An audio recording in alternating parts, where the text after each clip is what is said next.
사도신경으로 신앙 고백하심으로 4월 30일 수요일 아침 예배를 하나님 앞에 드립니다. 나는 전능하신 아버지 하나님, 천지의 창조주를 믿습니다. 나는 그의 유일하신 아들, 우리 주 예수 그리스도를 믿습니다. 그는 성령으로 잉태되어 동정녀 마리아에게서 나시고 본디오 빌라도에게 고난을 받아 십자가에 못 박혀 죽으시고 장사된 지 사흘 만에 죽은 자 가운데서 다시 살아나셨으며 하늘에 오르시어 전능하신 아버지 하나님 우편에 앉아 계시다가 거기로부터 살아있는 자와 죽은 자를 심판하러 오십니다. 나는 성령을 믿으며 거룩한 공교회와 성도의 교제와 죄를 용서받는 것과 몸의 부활과 영생을 믿습니다. 아멘.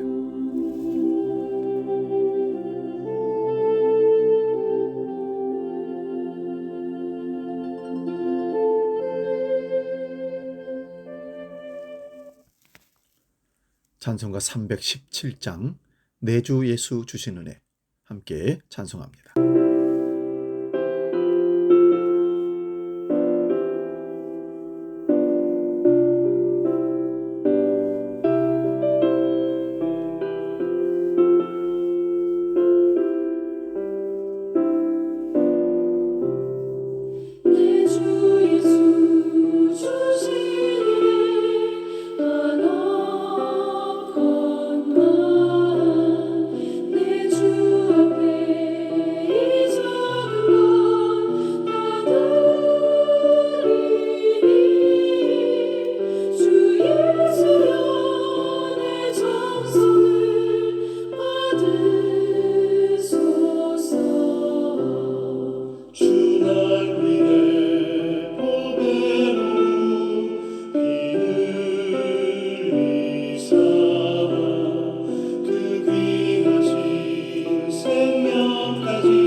오늘 우리에게 주신 하나님 말씀은 신약성경 로마서 11장 2절에서 6절의 말씀입니다.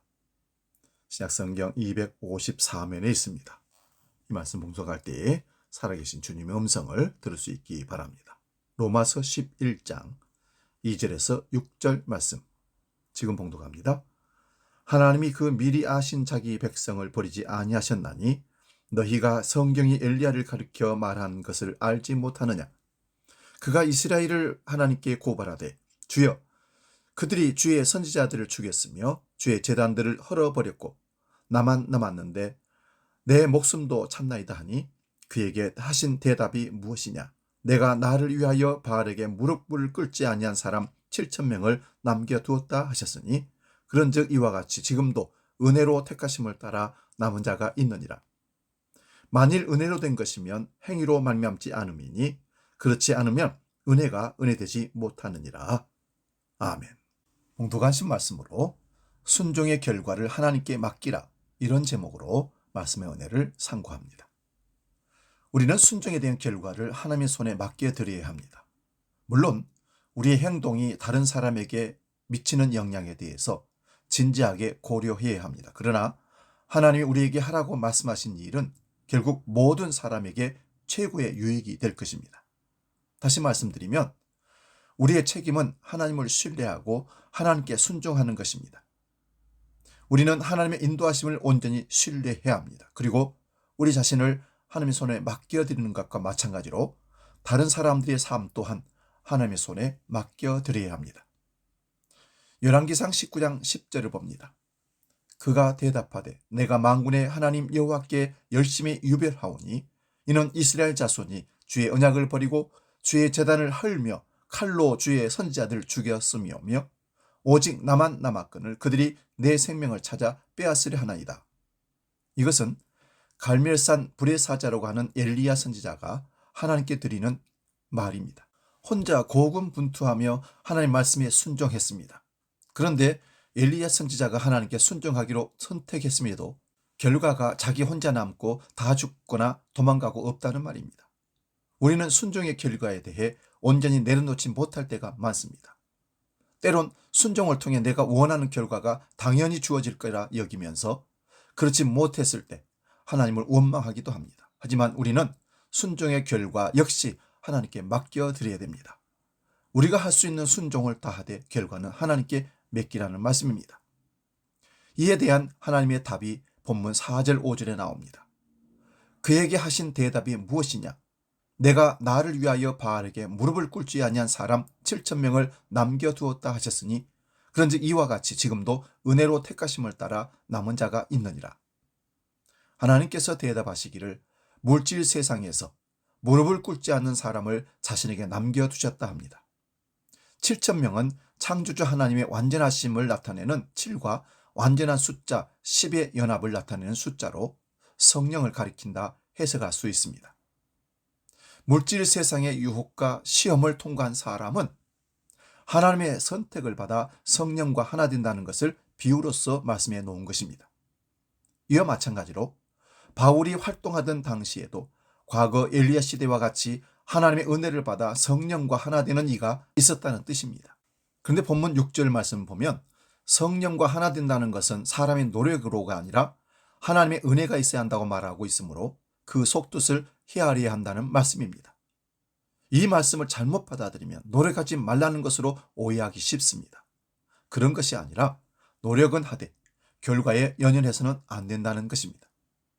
요약해서 말하자면 율법을 지키고 하나님 말씀에 순종을 하되 결과는 하나님께 올곧게 맡기라는 말씀입니다. 내가 성령과 하나 되기 위해 무엇인가를 하고 있다 여길 것이 아니라 그저 일상을 통해 하나님의 율법을 지키고 따르며 범사에 감사하기를 생활하다 보면 하나님의 은혜는 저절로 우리에게 주어지게 됩니다.